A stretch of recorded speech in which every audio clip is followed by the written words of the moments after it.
Assalamualaikum warahmatullahi wabarakatuh. Perkenalkan, nama saya Falikul Isbah, NIM T 2019-7026, dan rekan saya Faikatul Munawwaroh, NIM T 2019-7025. Kami dari kelompok 7 akan memaparkan materi koset dan teorema Lagrange. Yang pertama, koset kanan dan kiri. Definisi 6.1. Misalkan H adalah subgrup dari G dan di mana G kecil elemen dari G besar. Koset kiri dari H dalam G adalah GH sama dengan buka kurung kurawal GH titik 2 H kecil elemen H besar.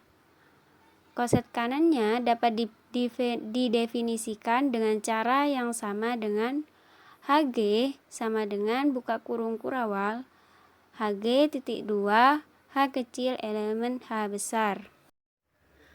Contoh, misalkan himpunan H mempunyai anggota 0 dan 3 adalah subgrup dari Z6 di bawah operasi penjumlahan. Carilah koset kiri dari H dalam Z6 di mana anggota semua anggota A elemen Z6 himpunan Z6 adalah 0, 1, 2, 3, 4, 5. Koset kirinya adalah 0H sama dengan 0 ditambah anggota himpunan H, di mana anggota himpunan H-nya di situ 0 dan 3. Jadi 0 ditambah 0, 0, 0 ditambah 3, 3. Hasilnya 0,3. Kemudian 1H sama dengan 1 ditambah anggota himpunan H. Jadi 1 ditambah 0, 1, 1 ditambah 3, 4, dan seterusnya.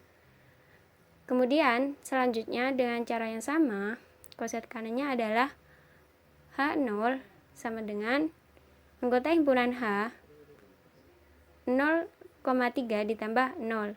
Jadi 0 ditambah 0, 0, 0 ditambah 3, 3. Dan seterusnya. Bisa dilihat di sini. Jadi koset kiri dan koset kanan hasilnya sama. Lema 6.3. Misalkan H adalah subgrup dari grup G dan misalkan G kecil 1, G kecil 2 elemen G besar, kondisi berikut ekuivalen. G kecil 1 H sama dengan G kecil 2H. H G kecil 1 pangkat min 1 sama dengan H G kecil 2 pangkat min 1. G kecil 1 H bagian dari G kecil 2 H. G kecil 2 elemen dari G kecil 1 H. G kecil 1 pangkat min 1 G kecil 2 elemen dari H. Jadi lema ini digunakan pembuktian teorema. Teorema 6.4. Misalkan H adalah subgrup dari grup G, maka koset kiri H pada G partisi G. Artinya, grup G adalah gabungan lepas dari koset kiri H di G. Bukti, misalkan G kecil 1H dan G kecil 2H adalah dua koset dari H dalam G. Kita harus menggunakan bahwa G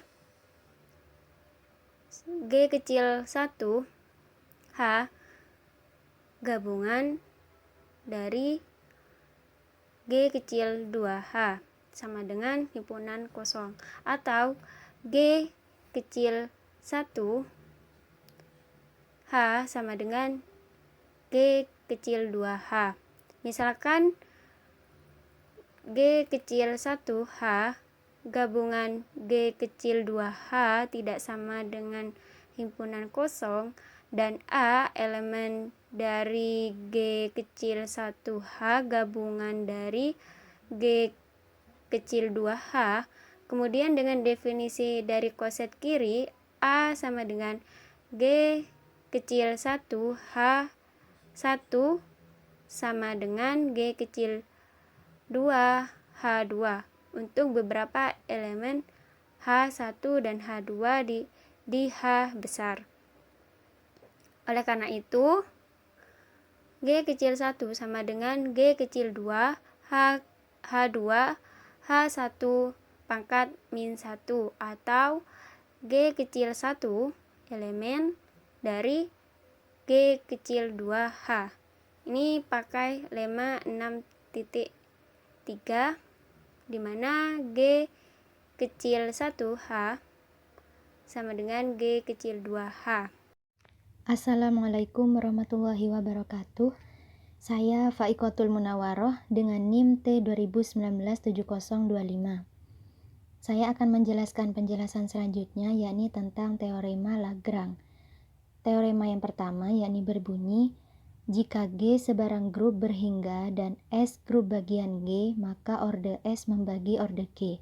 Dengan keterangan, yang pertama, himpunan AS dan BS dinamakan koset kiri dari S. Dinamakan koset kiri karena elemen A dan B berada di kiri.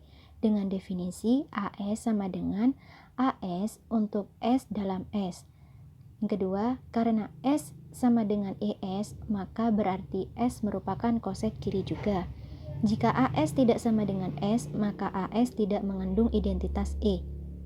Di samping itu juga terdapat koset kanan SA sama dengan SA untuk S kecil dalam S besar.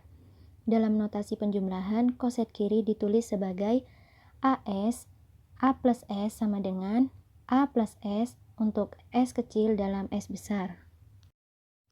Selanjutnya contoh, diketahui G sama dengan Z25 dan S sama dengan dalam kurung 16.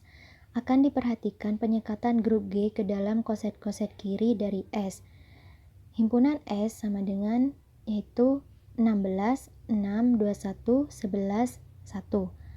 Anggota himpunan 2S sama dengan 7, 12, 17, 22, 2. Anggota himpunan 3S sama dengan 23, 18, 13, 8, 3.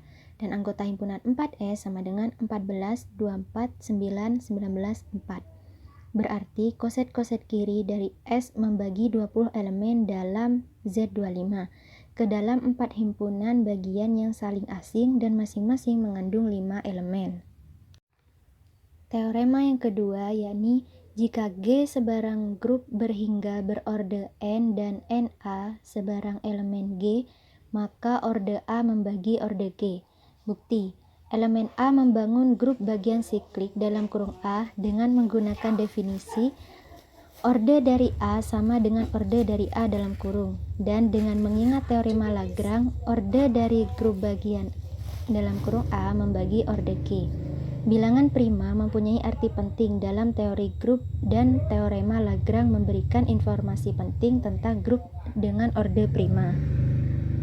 Selanjutnya teorema yang ketiga. Jika grup G mempunyai orde prima P, maka G siklik dan isomorfis dengan ZP. Pembuktiannya, dengan mengingat teorema 2, jika A sebarang elemen G, maka ordenya membagi P. Karena P prima, maka A mempunyai orde 1 atau P. Tetapi karena hanya elemen identitas yang mempunyai orde 1, maka untuk A tidak sama dengan E mempunyai orde P. Oleh karena itu, G dibangun oleh sebarang elemen A tidak sama dengan E. Berarti G siklik. Karena G siklik dan mempunyai orde P, maka G kongruen dengan ZP. Teorema di atas mengelompokkan bahwa semua grup orde P untuk sebarang bilangan prima P dimiliki tepat satu kelompok untuk grup orde P dan dinamai ZP. Akibat lainnya adalah bahwa tidak ada grup orde P yang tidak komutatif. Selanjutnya yakni contoh, berikan sifat-sifat dari Z4. Penyelesaiannya yakni himpunan Z4 yakni 0, 1, 2, 3 merupakan grup terhadap penjumlahan modulo 4. Grup bagian yang dibangun oleh elemen-elemen dalam Z4 adalah yang pertama yakni 0 sama dengan K dikalikan 0 sedemikian hingga K elemen dari Z, yakni anggotanya yakni 0. Kemudian yang angka 1, K K dikalikan 1 sedemikian hingga K elemen dari Z. Anggotanya yakni 0, 1, 2, 3. Untuk 2, K dikalikan 2 sedemikian hingga K elemen dari Z. Anggotanya yakni 0,2. Yang ketiga, K dikalikan 3 sedemikian hingga K elemen dari Z. Anggotanya yakni 0, 3, 2, 1. Hal itu berarti bahwa elemen 0 mempunyai orde 1, elemen 1 dan 3 mempunyai orde 4, dan elemen 2 mempunyai orde 2.